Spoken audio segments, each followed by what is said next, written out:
So I have a friend that's come to visit me today, and her name is Jen. And me and Jen, we go way back. And when she found out about the information that I'm putting out there, just with the entrepreneurial interviews and focusing on resilience, she said, I need to be a part of that. And honestly, Jen is one of the most resilient people that I know. And I'm just excited to have her here and have her in her most comfortable state, in her self-care little dome over there. And I'm going to be asking her some questions because this is how business unwinds. Jen, welcome to my shop. This is my self-care shop. I'm so happy to have you here. And, I don't let anyone just sit in the chairs without really getting some questions out of them, because being an entrepreneur, it's hard, okay? And it's looks glamorous on paper, and especially with social media, it really makes you feel like, wow, they're doing it, that's great.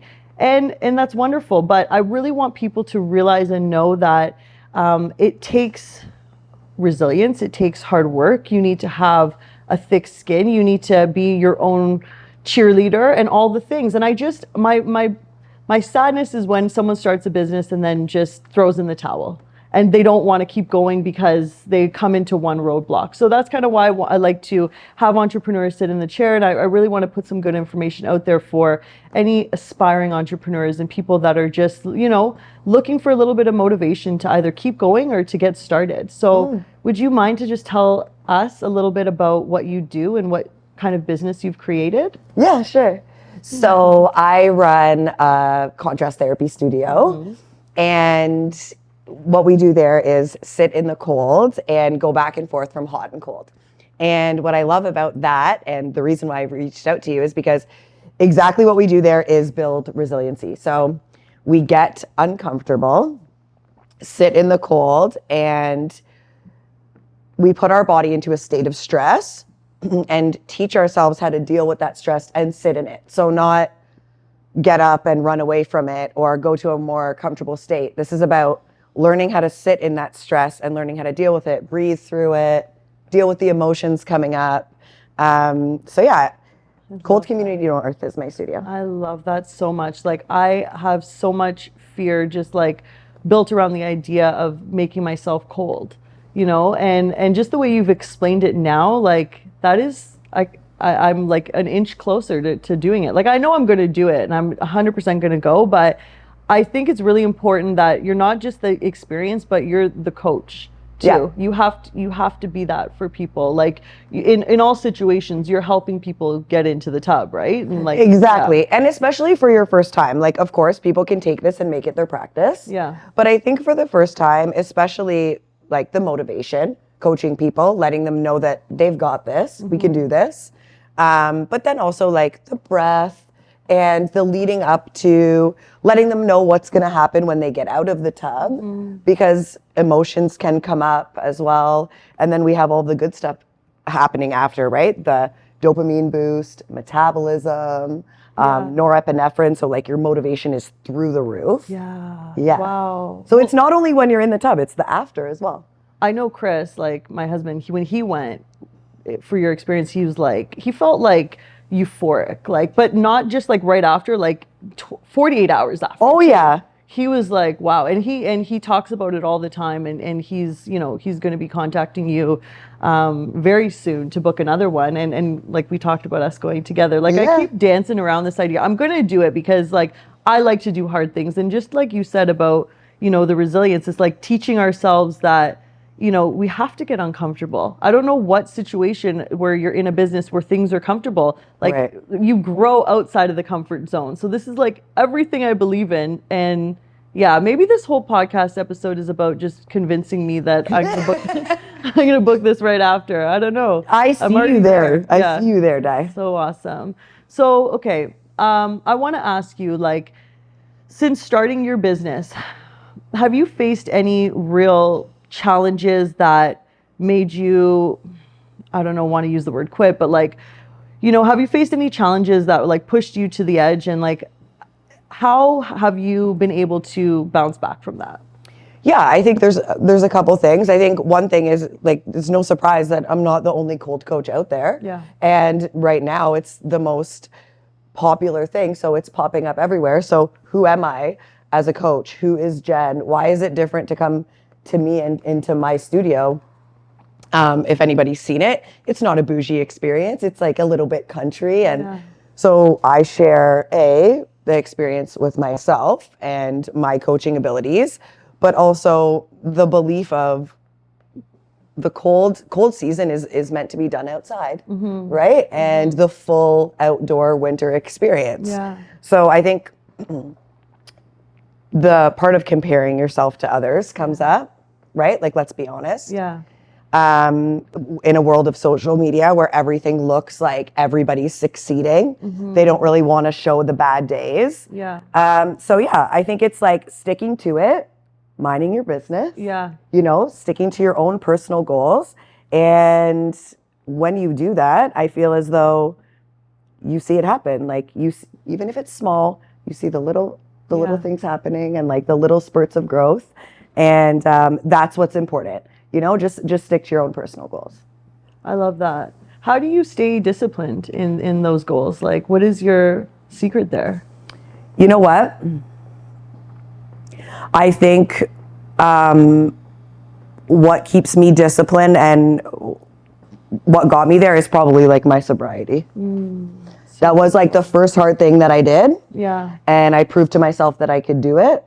And then I just kept doing it. And my coach, she told me this thing once and it's always stuck in my head.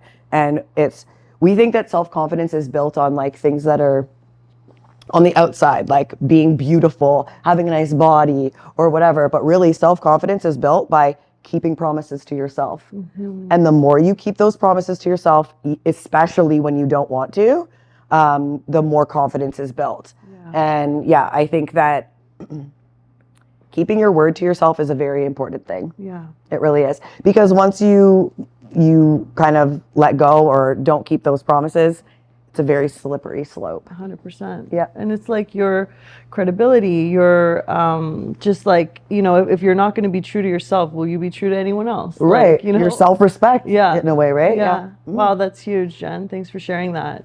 What advice would you give to someone that's just starting out? Like not, you know, necessarily a cold plunge business, but like just a business in general. Like, do you have any advice, like looking back, like when you started, that you wish you had received, or things you might have learned? Yeah. I think remember your why, right? Like not everybody has to understand it.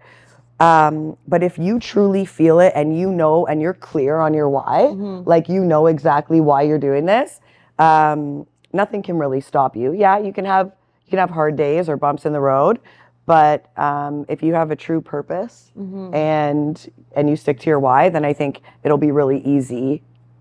Not really easy. You have tough days, but it'll be easier to like stay on track. And stick to your why. Yeah. Do you write down specific goals, or do you kind of just like keep them in your heart? Yeah, I think I have them in my heart. I'm quite an emotional person. I think like I do things like for feeling. But I think one of the best things I ever did was get a business coach. And for me, business and personal go hand in hand. So she really is like a personal and business coach. So having somebody keeping me accountable, setting those goals, like, okay, you reach one goal, what's next? And also I think the most important thing is calling yourself out. Yeah. Like we tell ourselves stories, but just calling yourself out on your bullshit is really important. That's huge. You know? That's huge. And so you have a business coach, like a personal coach. Has it always been the same person? It has always been the same person. Yep. And I think, I mean, I don't know how it is for other people, but that person's become extremely important in my life. Yeah. Right? Like I don't see my life without her. So I think like having somebody to stay accountable to, staying accountable to yourself, definitely having like attainable goals and like writing them down is smart for sure. Yeah. I like to, I've always I've always written down everything. But recently I'm like really into like the spoken word. Like I love to like speak it into the universe, Love and I that. love to say it as if it's already happened in a way. And not even just say it, like feel that it's already happened. And you got to really watch who you're sharing your goals with. I And that's agree. kind of like one thing that I've really realized is like not everyone needs to know what I'm doing. Not everyone needs to be updated every little thing that goes on. But just like finding your circle of people that you can share your goals with and speak them out loud, like that's pure magic. And I talk about this so much, like becoming an energetic match to whatever, it is that you want in life. Like you can't, me personally, I can't do that in silence. Like I can't just leave my goals on paper. Like I Right. really need to like start, I really need to embody them and talk about them and like speak as if they've already happened. It's like, but that also is a slippery slope, because some people that do that, they can be like, okay, but it hasn't already happened. And then they get into this like mindset of like lack, like, oh, I don't I have agree. that. I don't, so you got to really be in a really strong position mentally to start speaking things into the universe, because you don't want to.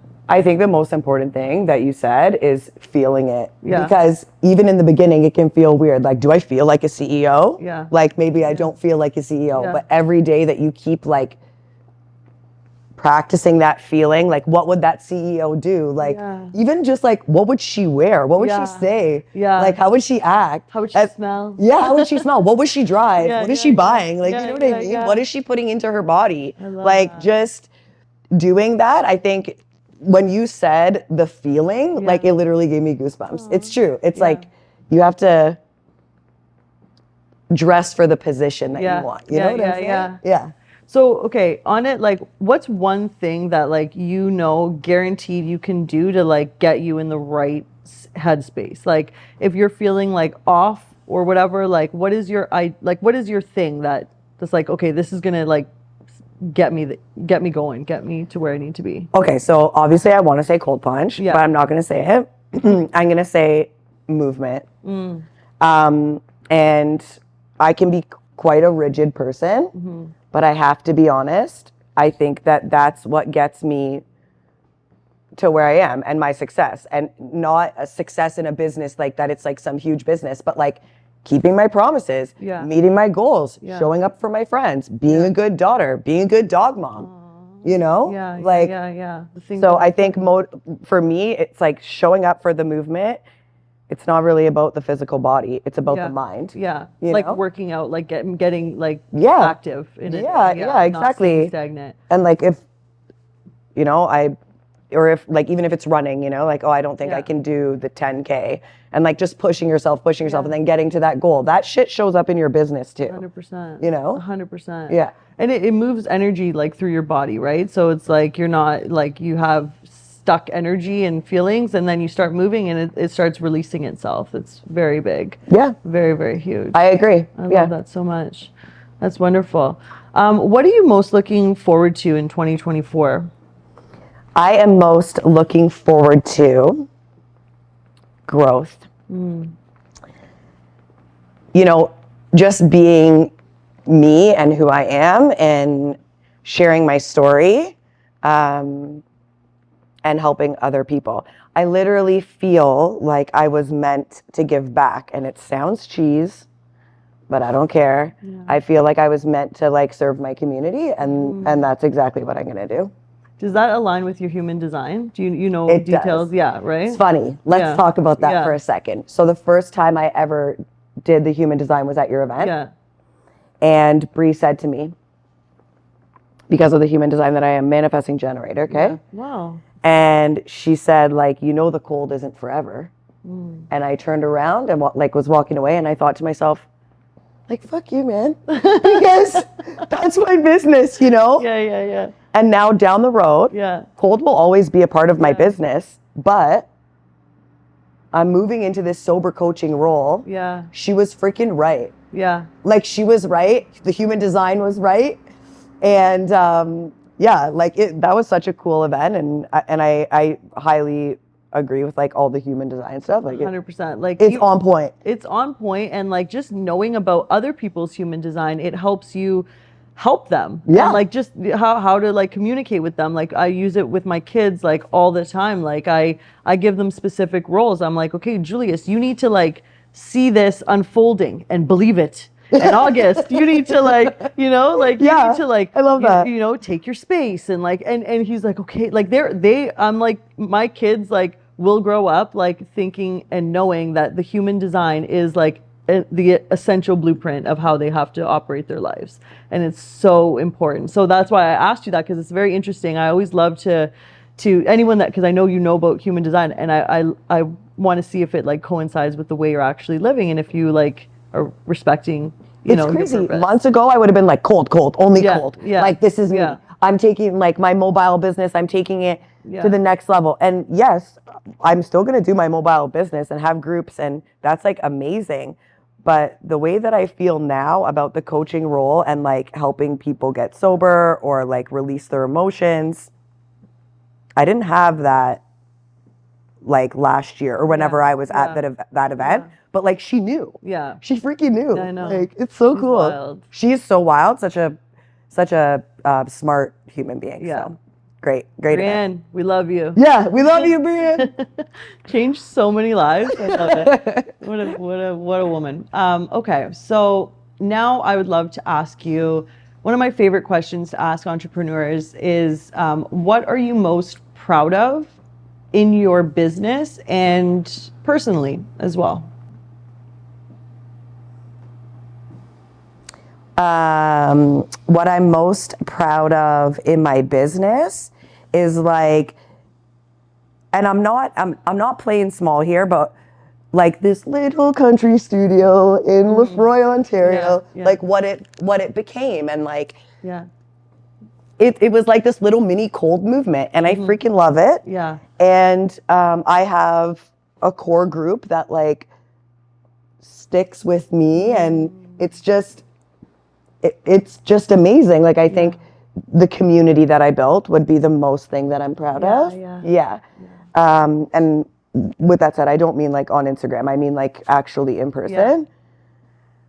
And then personally, I mean, if you know me, obviously I'm proud of my sobriety. Yeah. That's what I'm proud of. That's something to be so proud of. It's so yeah, and like you've seen me at my worst, right? So you like, so like to me it's not like your worst. To you maybe, in looking back, you felt that was your worst, but you know, everyone is into themselves, like, yeah, you know what I mean, right? So it's like I'm thinking about myself, and like at that time, for like I don't remember you at your worst. Right? But it's true. I remember it. Yeah. That's so true. That's something for me to remember, actually. Yeah, I tell that to my kids all the time. It's like, I'm not trying to be rude, but nobody cares. It's true. Okay, like nobody cares about you. You know, to my 8-year-old son, who can take that information, is like, because he got a bad haircut, and he's like, I'm like, August, nobody cares, buddy. Yeah, I know it's a bad haircut. You don't feel comfortable, but no one's gonna say anything. It's so true. But if you put a hood on, if you put your hat on, if you draw attention to it, maybe people are gonna start asking questions about it. But no, actually, no one cares. It's true. People are trying to do their own life, make their own mortgage payments. Like, you know what I mean? Seriously. Yeah. So good. It's very peaceful to know that, because then you can just operate freely and like, you know, not go to bed at night like cringing, like, oh my God. Yeah, and who did I, you know? It allows you to drop your shoulders. Like, it just allows you to like, like it feels good, because I think we all do that. Like, what is everybody gonna think? And especially in addiction, right? Yeah. Oh yeah. Well, I mean, in that sense, you're removing like, you know, the purity of your body. You have toxins like controlling your thought process. Right. So removing all of that, you can see it in a different way now, you know? 100%. And so, and just like, you know, using the word embarrassed, like when I was a kid, I was literally embarrassed about everything. Okay. Oh yeah. Even in high school, all the things. I've completely removed embarrassment out of my life. I'm trying to teach my kids never to be embarrassed, because that is such an ego thing. Like, what the heck are you embarrassed about? Like, agreed. What is there to be embarrassed? Like, you really think that, like, going back to who cares about you? Like, you really think that like you're that important that like whatever you think is embarrassing, that other person cares? And they're going to go to bed at night thinking, About your hair? oh my God, what happened, right? So I just like, I think that's like, you know, removing the ego from all situations is very huge. It creates a lot of peace in your life. So it's so great. I'm so happy to have you. Thanks for like coming by and letting me like get in there. I know the massage chair probably like dug in, but like, I really love that. Can I just say like the leg thing? I know. It's like, the best. It's very crazy having a full body massage. Like not just like part by part of your body, like fingertips, toes, legs, bum, Hands, all the fingers. things. Yeah. All at once. Yeah. It's imagine What a coming home spot to you this. created here, babe. Thank you. Thank you so much. Beautiful. Thank you. So, okay, that concludes this beautiful episode of How Business Unwinds with my dear friend Jen. And you know what? One thing that I was like, my takeaway from this is like, you can build a beautiful business and a beautiful life from learning from your struggles. Okay. Like Agreed. anything that has happened to you, it's for you. And I think that's like my most beautiful takeaway from today. And I just really appreciate you coming and that you're getting in the tub. yeah, and I'm getting in the tub. Stay tuned for that one.